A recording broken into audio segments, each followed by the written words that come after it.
Kris Kremers and Lisanne Froon. In March 2014, two Dutch students, 21-year-old Kris Kremers and 22-year-old Lisanne Froon, arrived in Boquete, Panama. They were there to learn Spanish and volunteer with children. On April 1st, they decided to go for a day hike on the popular El Pianista trail. They were last seen that afternoon, smiling in photos at the trail's summit. They were supposed to turn back. They didn't. Instead, they continued past the trail's end, descending into the dense, unmarked jungle on the other side of the Continental Divide. That evening, the first of many frantic, failed emergency calls were made from their phones. For the next 10 days, the phones were periodically turned on to check for a signal, a digital diary of dwindling hope. Then, silence. 2 months later, a local woman found Lisanne's blue backpack by a riverbank, miles from where they were last seen.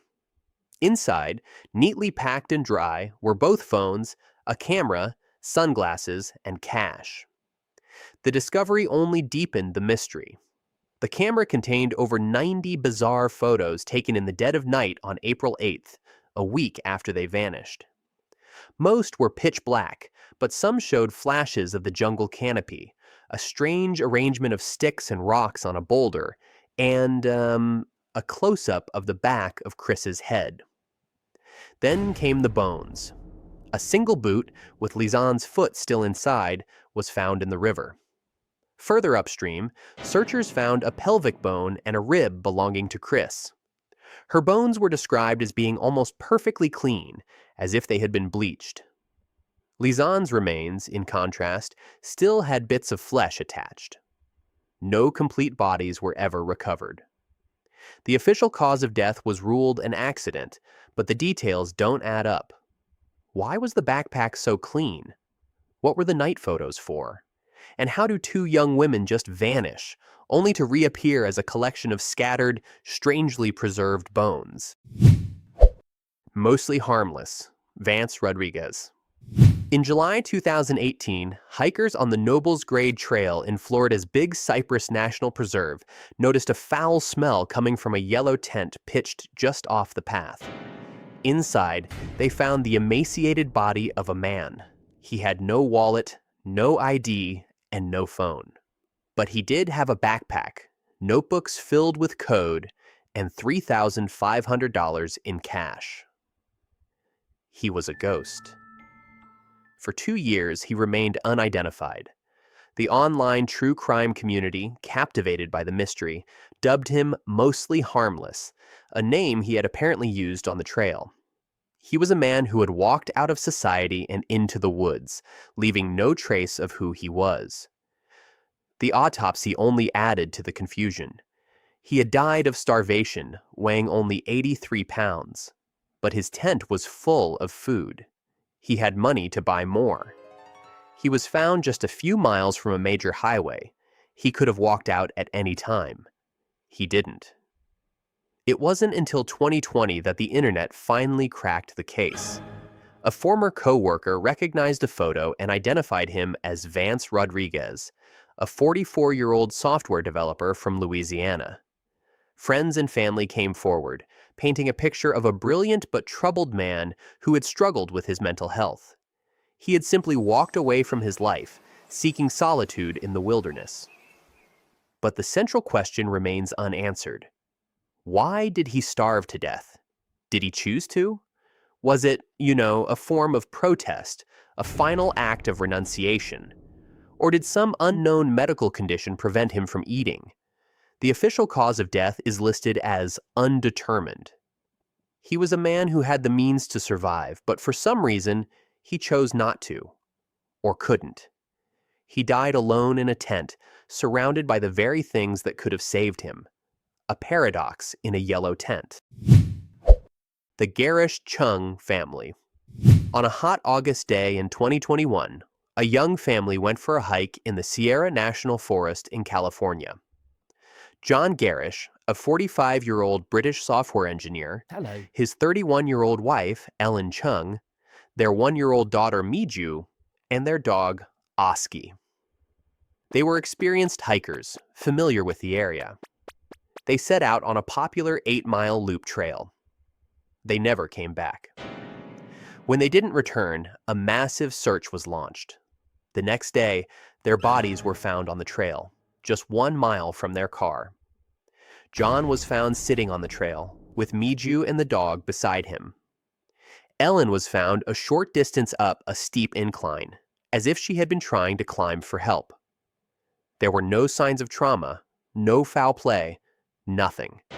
They had simply sat down and died. The case baffled investigators for months.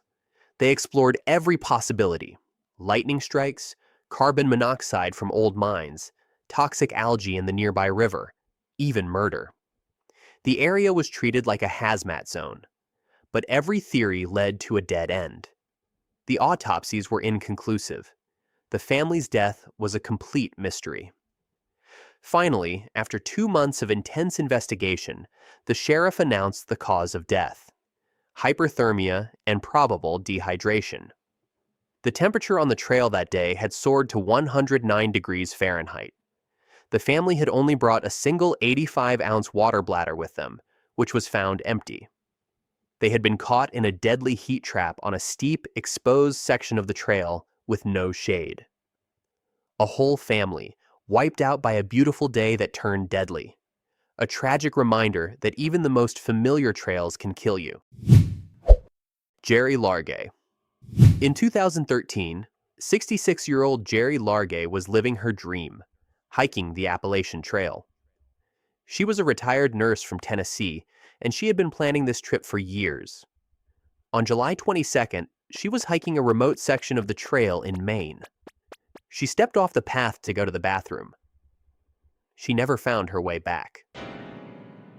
For 26 days, Gerry was lost in the dense Maine wilderness.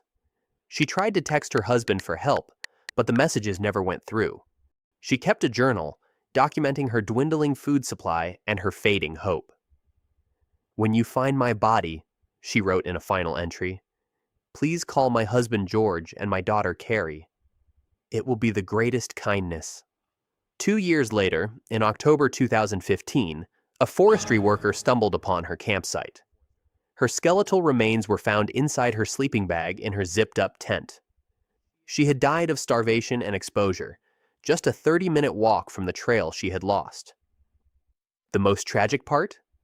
Search parties had come within 100 yards of her campsite, but the dense forest had hidden her from view. She was on land used by the U.S. Navy for survival training. A place where soldiers learned not to die in the wilderness became her grave. Gerry Largay's story is gut-wrenching. A wrong turn, a moment of disorientation, and a dream trip turned into a 26-day nightmare. She did everything right. She stayed in one place, she rationed her food, she tried to signal for help. But in the end, it wasn't enough. She died alone, writing a final love letter to her family, a ghost in the woods that no one could find. Barbara Bolick. On July 18, 2007, 55-year-old Barbara Bolick went for a hike with a friend, Jim Raymaker, in the Bitterroot Mountains of Montana. They were on the Bear Creek Overlook Trail, a scenic path that leads to a stunning viewpoint. They reached the overlook, and Jim walked a few feet away to get a better view of the canyon. He turned his back for less than a minute. When he turned back, Barbara was gone. She had vanished. No scream, no sound of a fall, no trace. Jim searched the area, calling her name, but there was no response. He hiked back down and alerted the authorities. A massive search was launched, with helicopters, infrared cameras, and search dogs. They found nothing. Not a scrap of clothing, not a footprint, not a single clue. Barbara Bolick had simply disappeared into thin air. Investigators considered every possibility. Did she fall? The canyon was steep, but searches of the area below the overlook turned up nothing. Was she abducted? There were no signs of a struggle. Did she wander off on her own? Unlikely, given her experience and the fact that she left her wallet and keys in her car. Her husband said she had a fear of heights and would never have gone near the edge of the cliff.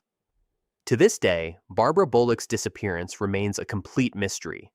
How can a person vanish from a wide open space in broad daylight with a witness just a few feet away? A woman went for a walk with a friend and, in the blink of an eye, was gone. Forever. The Dyatlov Pass Incident. In the winter of 1959, a group of 9 experienced hikers set out on an expedition in the Ural Mountains of the Soviet Union. Led by 23-year-old Igor Dyatlov, they were attempting a difficult trek through a remote, unforgiving landscape. They never made it back. When the group failed to return, a search party was sent out. What they found has become one of the most enduring mysteries of the 20th century. Their tent was found abandoned on the slopes of a mountain ominously named Kholat Syakhl, or Dead Mountain. It had been cut open from the inside. The hikers' belongings, including their boots and winter coats, were left behind. Footprints in the snow showed that the group had fled the tent in a state of panic, some of them barefoot or in socks, into the freezing darkness. The bodies were found in 2 groups. The first 5, found near a makeshift fire under a cedar tree, had died of hypothermia. But the last 4, found 2 months later in a ravine, had suffered horrific injuries. 1 had a crushed skull, 2 had major chest fractures, and 1 woman was missing her tongue and eyes.